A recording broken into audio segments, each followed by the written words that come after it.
मैंने आज प्रधानमंत्री जी को एक बहुत अहम मुद्दे पे चिट्ठी लिखी है। चिट्ठी में मैंने प्रधानमंत्री जी से निवेदन किया है कि भारतीय जनता पार्टी की जो केंद्र सरकार है वो सरकारी खजाने से खुलेआम देश के कुछ चंद अमीर अरबपतियों को उनके ऊपर पैसे लुटा रही है।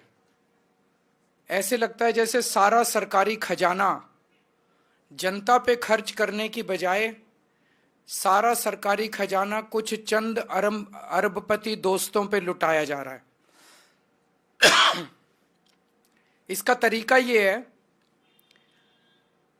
कि जिस भी अरबपति दोस्त पे मेहरबान होना होता है पहले उसको सरकार से कर्जा दे देते हैं और 3-4 साल के बाद उस कर्जे को माफ कर देते हैं।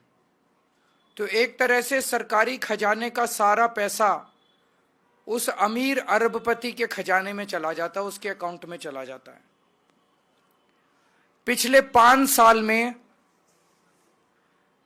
केंद्र सरकार ने 400 से 500 ऐसे अरबपतियों को उनके 10 लाख करोड़ रुपए, 10 लाख करोड़ रुपए बहुत होते हैं, 400 से 500 अरबपति दोस्तों के 10 लाख करोड़ रुपए के कर्जे माफ कर दिए।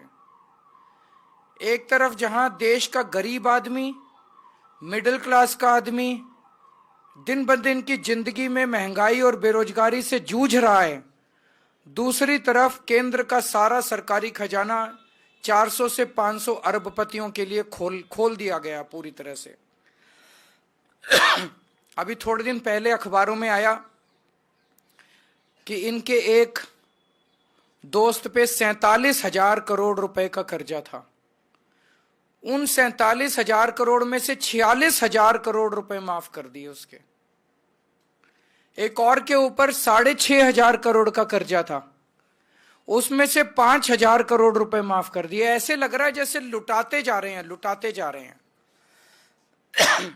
आप सोच सकते हो जैसे दिल्ली में मैंने महिलाओं की बस यात्रा फ्री करी, उस पे केवल और केवल 400 करोड़ रुपए खर्च हुए और उन्होंने एक ही आदमी के 46,000 करोड़ रुपए खर्च कर दिए। उससे 10 गुना एक आदमी को दे दिए और हमने दिल्ली की 1 करोड़ महिलाओं का बस का सफर फ्री करने पे बस 400 करोड़ रुपए खर्च किए।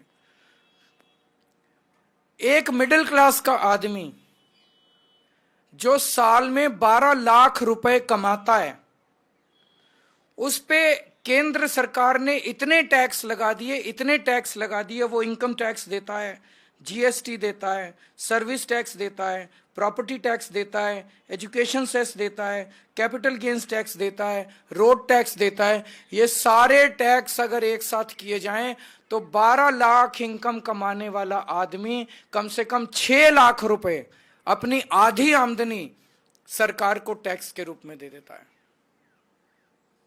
और बदले में उसे क्या मिलता है? कुछ नहीं मिलता। तो जब वो देखता है कि केंद्र सरकार, मैं तो टैक्स पे टैक्स दे रहा हूं, मैं तो 6 लाख रुपए साल के टैक्स दे दिए और मेरा 6 लाख रुपया अरबपतियों के यहां चला गया, मेरे को लूट लिया गया, तो वो बहुत दुखी होता है मिडिल क्लास वाला। इसलिए मैंने प्रधानमंत्री जी से इस पत्र के जरिए 2 निवेदन किए हैं। एक तो चाहे कानून लाया जाए, चाहे ऐलान करे प्रधानमंत्री जी कि अब इस देश के अंदर किसी भी अमीर अरबपति के कर्जे माफ नहीं किए जाएंगे। ये निर्णय लिया जाए, ऐलान किया जाए, कानून बनाया जाए कि किसी भी अरबपति के कर्जे माफ नहीं किए जाएंगे। बहुत बड़ा स्कैंडल चल रहा है, देश को धोखा दिया जा रहा है, देश बहुत नाराज है, बहुत दुखी है पूरा देश कि सारा सरकारी खजाना उठा के अमीरों को दे दिया जा रहा है। मैंने हिसाब लगाया है कि अगर ये सरकारी खजाने का पैसा अरबपति दोस्तों को देना, अगर कर्जे माफ करने हैं तुमको, मिडिल क्लास के कर्जे माफ करो ना। उनके एक मिडिल क्लास वाला बेचारा 1 लाख रुपए अगर महीना कमाता है, उसके 60-70 हजार रुपए ईएमआई में चले जाते हैं। होम लोन ले रखा है, उसने व्हीकल लोन ले रखा, ये लोन ले रखा, वो लोन ले रखा है, 60-70 हजार रुपए उसका कर्जा माफ नहीं करते। उनका कर्जा माफ कर दो, सबके होम लोन माफ कर दो, सबके व्हीकल लोन माफ कर दो, मिडिल क्लास के, किसानों के लोन माफ कर दो। लेकिन ये अरबपतियों के लोन माफ करना, कर्जे माफ करना बंद होना चाहिए। हम मांग करते हैं मिडिल क्लास के सारे ईएमआई माफ कर दो, किसानों के सारे कर्जे माफ कर दो। और मैंने हिसाब लगाया कि अगर अरबपतियों को पैसा देना बंद कर दिया, कर्जे माफ करना बंद कर दिया, तो देश के अंदर इनकम टैक्स की दरें हाफ की जा सकती हैं। इनकम टैक्स का रेट हाफ किया जा सकता है। इनकम टैक्स की जो टैक्सेबल लिमिट है इनकम टैक्स की, ये डबल की जा सकती है। जीएसटी, सारी चीजों के ऊपर जीएसटी आधा किया जा सकता है। जितने खाने पीने की चीजें, एसेंशियल कमोडिटीज हैं, उनके ऊपर जीएसटी माफ किया जा सकता है। 4 चीजें, इनकम टैक्स आधी रेट हो सकती है, टैक्सेबल इनकम की दर डबल हो सकती, टैक्सेबल इनकम की जो लिमिट है वो डबल हो सकती है, जीएसटी की रेट आधे हो सकते हैं सारी चीजों के ऊपर, और जो एसेंशियल कमोडिटीज हैं, खाने पीने की चीजें, उन पे जीएसटी पूरा माफ किया जा सकता है। तो पहली चीज, अमीरों के कर्जे माफ करना बंद करो। माफ करने ही है तो मिडिल क्लास के ईएमआई माफ करो। दूसरी चीज, अगर आप अमीरों के कर्जे माफ करना बंद कर देते हैं तो जितने जीएसटी और इनकम टैक्स है इसकी दरें आधी की जा सकती हैं, टैक्सेबल इनकम की लिमिट डबल की जा सकती है, और एसेंशियल कमोडिटीज के ऊपर से जीएसटी हटाई जा सकती है। ये हमारी मांग है देश के मिडिल क्लास की तरफ से, देश के आम आदमी की तरफ से।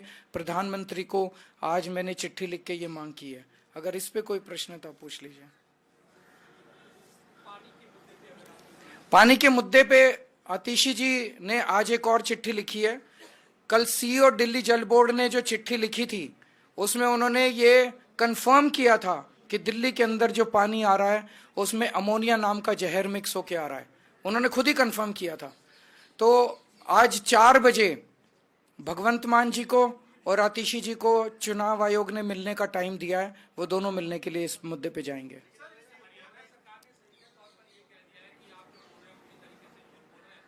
ये तो सीईओ जल बोर्ड ने कल लिख के चिट्ठी में लिखा ही है कि अमोनिया ज्यादा आ रहा है।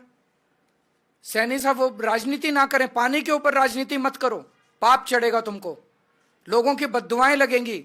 गंदा पानी, जहर वाला पानी अगर जनता को पिलाओगे, मेरे को डरा रहे हैं केस कर देंगे, कर दो केस। केस करने में कोई कसर छोड़ रखी है तुम लोगों ने? जेल भेज दिया, फांसी पे चढ़ाओगे मेरे को? कर दो केस। तुम जनता को मारोगे क्या? दिल्ली की जनता को तुम जहर का पानी मिलाओगे और केजरीवाल आवाज उठाएगा तो डराओगे कि केस कर देंगे? कर दो केस। लेकिन दिल्ली की जनता को मरने नहीं दूंगा मैं, जहर का पानी नहीं पिलाऊंगा मैं दिल्ली की जनता को। ये भारतीय जनता पार्टी अपनी गंदी राजनीति से बाज आए। हमें केस से डराने की कोशिश मत करो सैनी साहब। अपनी पार्टी को समझाओ कि ये गंदी, साफ पानी छोड़ो, पानी पिलाने का पुण्य होता है।